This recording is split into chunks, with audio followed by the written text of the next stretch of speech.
नमस्कार मित्रांनो, पुन्हा एकदा नवीन एका व्हिडिओमध्ये तुम्हाला भेटतोय. आता रात्रीचे वाजलेत 9 आणि आज आम्ही रात्री जाणार आहोत त्र्यंबकेश्वरला. श्रावण महिना चालू आहे. त्याचबरोबर आता आम्ही निघालो आहे. एक ऑफिसची सर्व मुलं येणार आहे. एक पनवेलवरून येणार आहे, कुर्ल्यावरून येणार आहे, एक डोंबिवलीवर येणार. आता बघूया कसा प्लॅनिंग होतो ते. चला, जेवायचं आहे अजून, त्याच्यानंतर निघूया आपण. चला ठीक आहे, भेटूया प्रवासामध्ये. मित्रांनो, जेवण वगैरे करून निघालो मी. आता मी बघताय तर तुम्ही परळ स्टेशनला आलो आहे, म्हणजे एल्फिस्टन परळ. तरी पण गर्दी बघा स्टेशनला किती आहे. आता इथून गाडी पकडून मी जाणार आहे विद्याविहारला.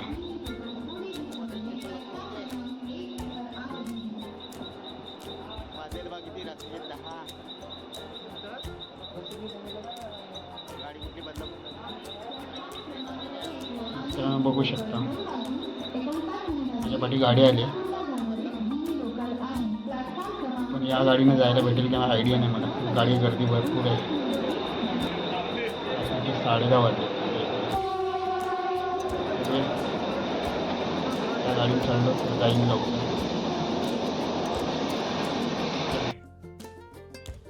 गाडी ट्रेन पकडल्यानंतर मी कुर्ल्याला आलो आहे, विद्याविहारला आलो आहे. तिथून मला अभिनं पिकअप केलं आहे आणि आता आम्ही निघालो आहे.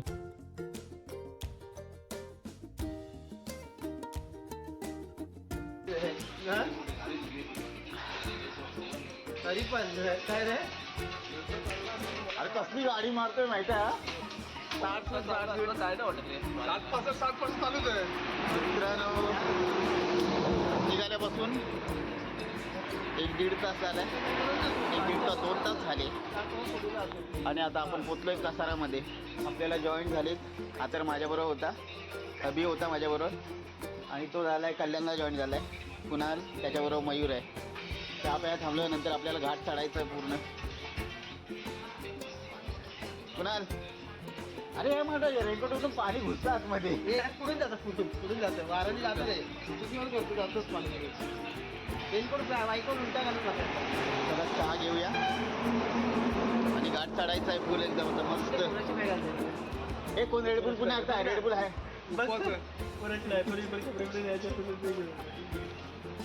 चहा घेऊया बघा. हे लाडू घ्यायचंय अभि, हे राजगिराचे लाडू पाहिजे तर घे तुला.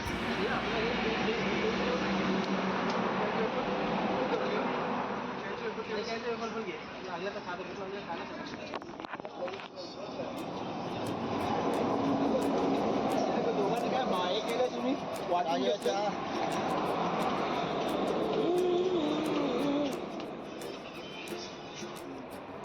वाटून घेतले.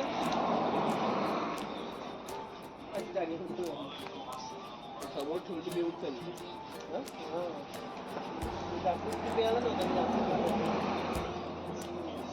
आधी ते सांगायचं काय तू आणले असते. तुम्ही खाण्या कांदा म्हणजे गरम गरम काढून घ्या. काय नाही गरम गरम ते सगळं चालली असते. फायनली चहा पिऊन झाली आमची. तर आम्ही निघायच्या तयारीत आहे.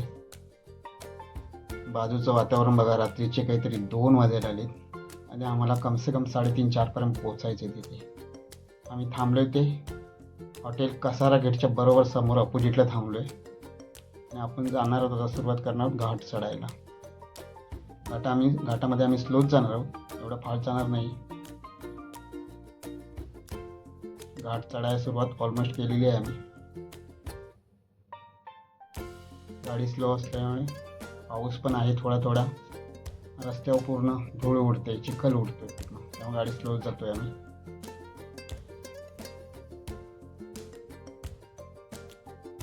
रात्रीची एवढी हवा नाही, पण पावसाचं मध्ये मध्ये वातावरण आहे. मध्ये मध्येच धुकं पडल्यासारखं वाटतंय. बघूया घाट माथ्यावर किती धुकं असेल.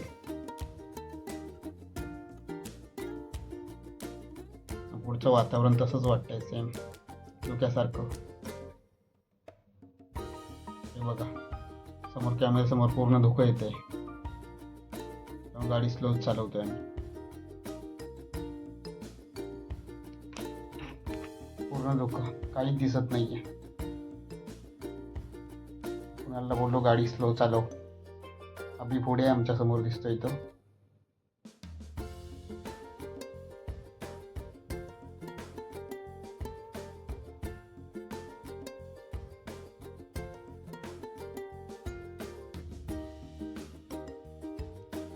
घाटामध्ये काही ठिकाणी भरपूर धुकं आहे, काही ठिकाणी अजिबातच नाही आहे. बघू शकता तुम्ही पूर्ण धुकी, पूर्ण व्हाईट चादर आहे धुक्याची.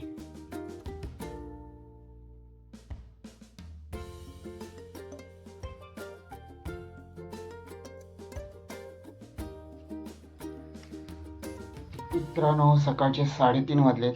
आम्ही कसारावला निघाल्यापासून पुढे थांबलो नाही चहा वगैरे प्यायला. डायरेक्ट आम्ही पोचलो होतो त्र्यंबकेश्वरला पोचलो आहे. सकाळचे 3:30 वाजलेत. आम्ही आमच्या बॅगा वगैरे एका ठिकाणी ठेवून, हारवाले असतात त्यांच्याकडे ठेवून आम्ही कुशावर्त तीर्थामध्ये आंघोळ करण्यासाठी चाललो आहे. मयूर काय आंघोळ करणार नाही आहे, कारण तो लेट निघाला असल्यामुळे आंघोळ करूनच आला आहे. अभि तर नाहीच करणार आहे. अभि हातपाय धुणार आहे काहीतरी फक्त. मी आणि कुणाल कुंडामध्ये उतरणार आहे. कुंडामध्ये बघताय तर किती गर्दी आहे बघा. हे 2 ग्रुप एवढे मोठे आलेत. आमच्यासमोर मगाशी कोण नव्हतं, आता बघा किती गर्दी आली ती. तेच दिसतंय तर कुशावर्त कुंड.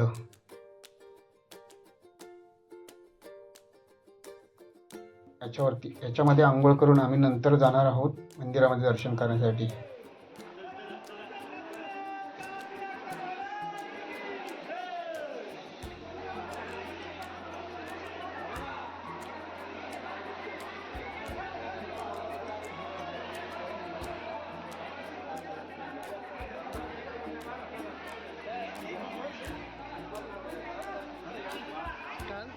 चालू आहे.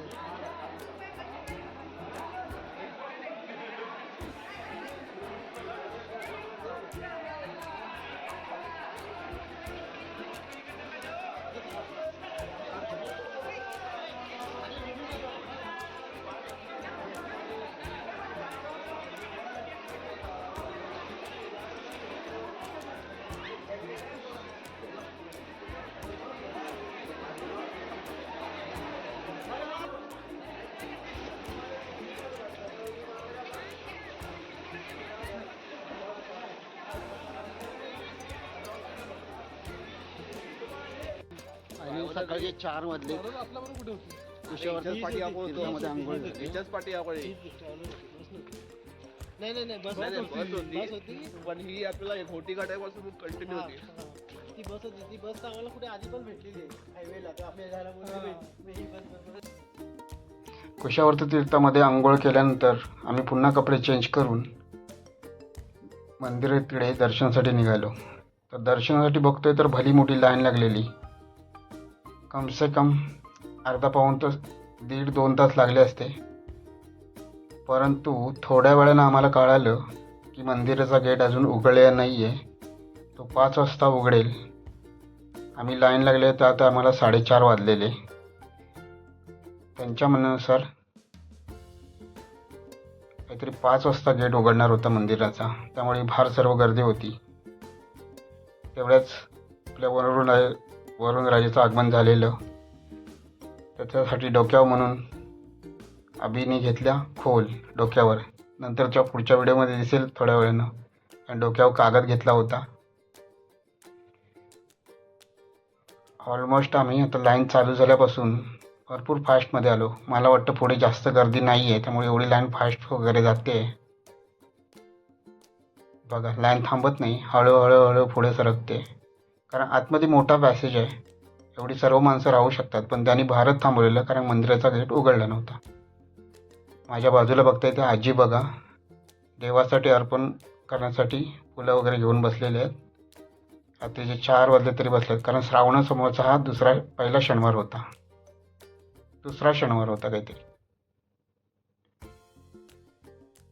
त्यामुळे सकाळची गर्दी पण थोडी कमी होती.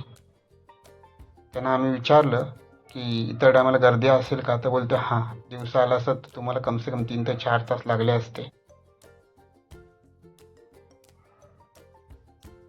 पुढे जातात. हे बघा, मस्त मोहक अशी फुलं देवाला अर्पण करण्यासाठी. तिथून आम्ही आतल्या गाभाऱ्यामध्ये आलो. गाभाऱ्यामध्ये आतल्या सभामंडपामध्ये आलो. तिथे पण लाईन फाय जातात. इथे झिगझॅगची लाईन आहे. पूर्ण असं राऊंड सर्कल मारून जावं लागतं झिगझॅग.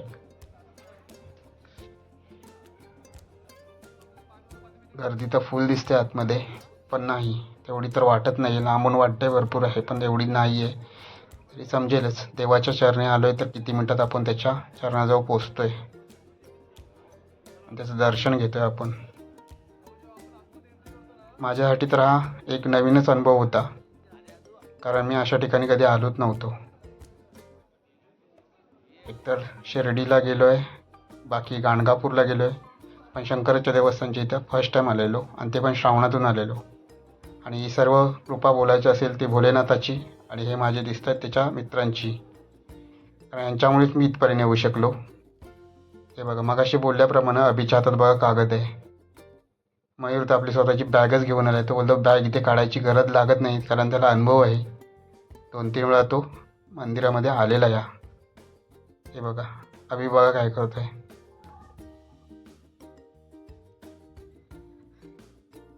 अभिला बोलत असताना आम्ही पहिल्या गाभाऱ्यामध्ये शिरलो आहे. तिथे आपल्या नंदी महाराजांचं दर्शन होतं. नंदीच्या कानात वेगवेगळ्या इच्छा बोलून दाखवल्या जातात. त्याच्याबरोबर तो गाभारा सोडून पुढे आल्यावर एक छोटासा गाभारा लागतो. तिथं आपण आतमध्ये येतो. म्हणजे हा दुसरा गाभारा आहे. इथे सर्व विधी वगैरे होतात. आणि त्याच्यानंतर हा आपण मुख्य गाभाऱ्यामध्ये आलो आहे. आतमध्ये मुख्य गाभाऱ्यामध्ये व्हिडिओ कॅमेरावर काढायला शूट करायला हे नाही आहे, अलाउड नाही आहे. तरी पण साईडचं बॅकग्राऊंड थोडंसं शूट करू शकतो, कारण का तुमच्या समोर दिसतोय तो तिसरा गाभारा आहे. तिथेच शिवशंकराची महादेवाची पिंड आहे आतमध्ये. भगवान महादेवाचं दर्शन घेऊन आपण 6:15 बाहेर आलो, आणि बाजूचा परिसर आपण बघतोय. पूर्ण मस्त वाटतंय.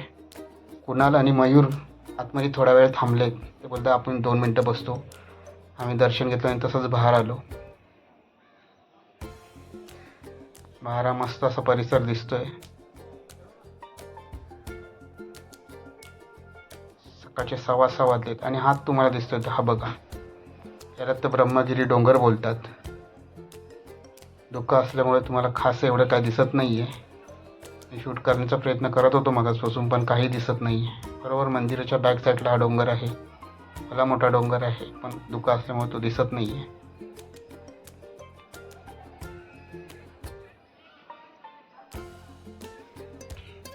वातावरण एकदम सर्व मस्त वाटतंय, शांत असं. बघू शकता इकडे गर्दी कमी आहे. तर आतमध्येच गर्दी होती थोडीफार.